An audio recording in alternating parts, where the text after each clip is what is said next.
In Creo Parametric, sometimes you need to change your model's set of units. Here I am in a part model. Let me check the length of an edge. I'll go to the Analysis tab, Measure Length. Let me pick this edge, and I see that it is about 20 inches long.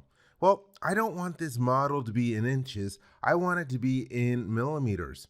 So let me go to File, Prepare, Model Properties. In the Model Properties dialog box, near the top we have Units. I will click on the blue Change hyperlink, and then in the Units Manager, we can see that our model is set to inches. I want to be in millimeter or Newton seconds instead. So I will select it from the list and then click on the Set button. Here we have the Changing Model Units dialog box. The default option is to convert dimensions. In other words, if something is 1 inch, it will become 25.4 millimeters. This is what I want. I will click the OK button. The model regenerates. Let me bring it back to the middle of the screen.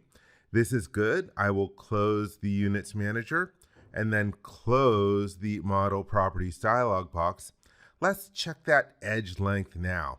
I will go to Measure Length and then pick the edge, and now its length is about 513 millimeters. That's good. Let's take a look at another scenario. I'm going to go to an assembly model, and when I open up that assembly model, one of the part models is really big, and I suspect that it might be in the wrong set of units. So let me select the part and then go to the Open button. And with the part open, I'm going to check its set of units. Let's go to File, Prepare, Model Properties, and then I see that it's in foot-pound seconds. That might be wrong. Let's click on the Change button. And instead of foot-pound seconds, I'm guessing that this is supposed to be an inch-pound second. So I will select that. That is, by the way, the Creo Parametric default set of units. I will click on the Set button. And this time, instead of converting, I want to interpret. For example, if something is 1 inch, it'll become 1 millimeter. Or in this scenario, if something is 1 foot, it will become 1 inch. So I will choose that radio button, then click the OK button, and then close and close.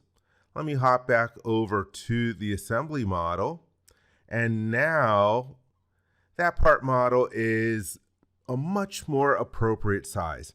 And so those are the two different ways that you can change a model set of units in Creo Parametric.